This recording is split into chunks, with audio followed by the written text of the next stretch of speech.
Inauguration हो रहा है। इससे इस इलाके के लोगों को ट्रैफिक जाम से मुक्ति मिलेगी।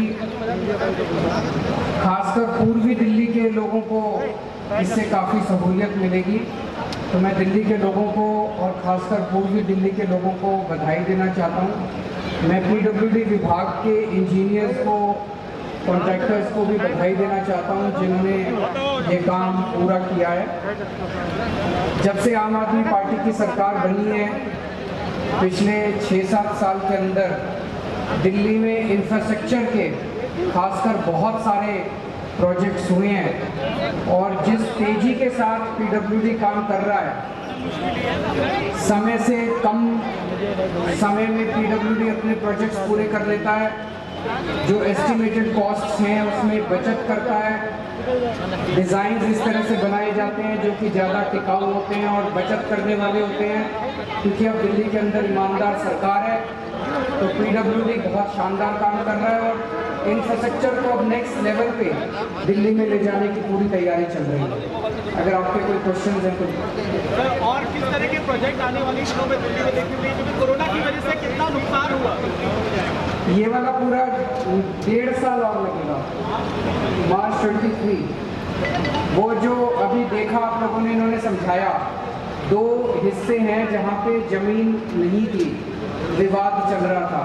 अब नवंबर में हमें ज़मीन मिल जाएगी वो वाली, तो नवंबर में ज़मीन मिलने के बाद जब ये शुरू होगा तो 1.5 साल के अंदर पूरा कोरोना की वजह से तो सारे कामों में पूरी ज़िंदगी रुक गई थी। आप लोग देख रहे हैं लगभग 1.5 साल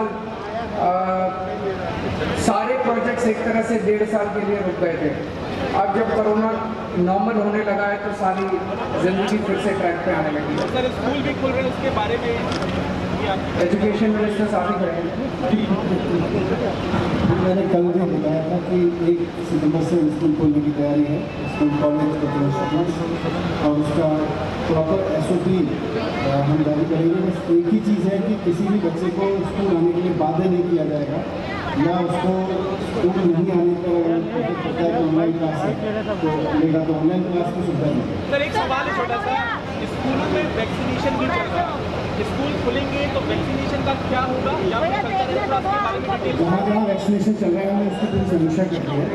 और कुछ ऐसे सेंटर्स हैं जहाँ ज़्यादा क्लासरूम ऑक्यूपाइड हैं, उनको कम कर देंगे, लेकिन क्योंकि अभी 9वीं से 12वीं तक के लिए खोले जा रहे हैं स्कूल, तो इसलिए हमारे पास स्पेस है। तो सर आप ये कह रहे हैं कि सर पहले आकलन किया जाएगा कि जहाँ जहाँ सेंटर आप चला सकते हैं तो कुछ स्कूलों में सेंटर चलते रहेंगे और कुछ जगह में बंद। सेंटर भी चलते रहेंगे क्योंकि क्लासरूम काफ़ी है और नए भी बन गए हैं, तो क्लास रूम्स की कमी नहीं है हमारे पास। क्लासरूम्स जहाँ जहाँ राशन बंटने का और वैक्सीनेशन का काम जिन स्कूलों में चल रहा है वो चलता रहेगा। उसको थोड़ा सा बच्चों से अलग कर देंगे ताकि बच्चे उनके कॉन्टैक्ट में ना आए। और जैसा अभी मंत्री जी ने बताया कि चूँकि अभी 4 ही क्लासेस खुल रही हैं तो ऐसा कोई स्पेस की प्रॉब्लम नहीं है। जो उन्होंने कहा जी, अभी कैबिनेट की मीटिंग हुई थी और उसमें कई सारे अहम निर्णय लिए गए हैं। एक तो door step delivery of services, जैसा आप लोग जानते हो कि लगभग 150 सर्विसेज ऐसी हैं दिल्ली के अंदर जो 1076 फ़ोन नंबर पे आप फ़ोन करो और आपके घर पे आके सरकार आपका काम करके जाती है। ये सर्विस केवल इंडिया में नहीं, पूरे देश में अपने तरह की अकेली सर्विस है।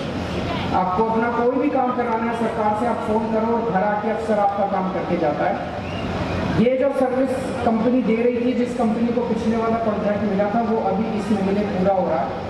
तो इस सर्विस को एक नए तरीके से और ज़्यादा अच्छा बना के, सुदृढ़ बना के दोबारा इसको टेंडर को फ्लोट किया जाएगा।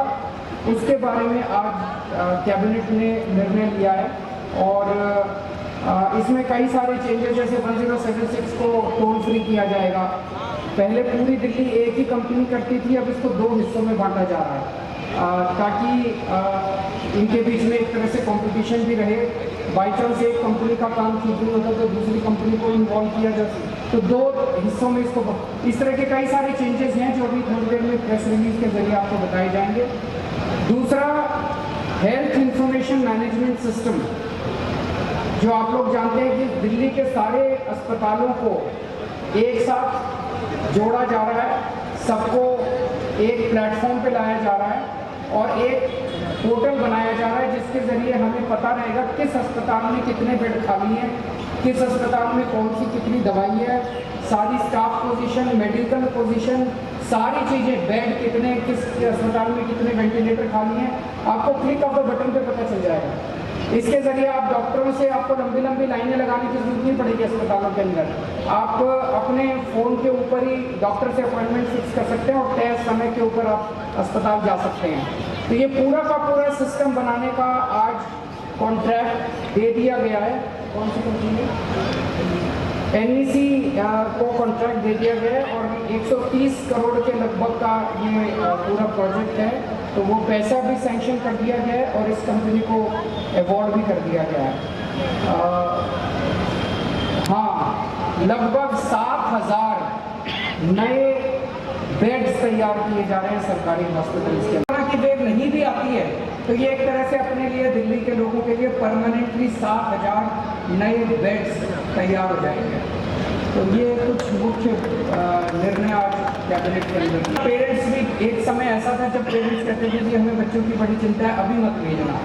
अब पेरेंट्स आके कहते थे जल्दी जल्दी स्कूल खोलो ताकि हमारे बच्चे स्कूल आ सकें और पढ़ाई शुरू हो सके। तो अभी दिल्ली के अंदर डेली 30, 40, 50 केसेस आ रहे हैं और हम 70,000 टेस्ट करते हैं। तो स्थिति कंट्रोल में है। हम इस पर नज़र रखेंगे, लगातार नज़र रखेंगे। स्कूल खोलते हैं, धीरे धीरे खोलते हैं। अगर दोबारा बंद करने की ज़रूरत पड़ी तो देखते हैं, लेकिन अगर स्थिति नॉर्मल रहती है, भगवान ना करे, अगर थर्ड वेव नहीं आती तो बहुत अच्छी बात है। फिर धीरे धीरे सारे स्कूल वैक्सीनेशन की क्या स्थिति है?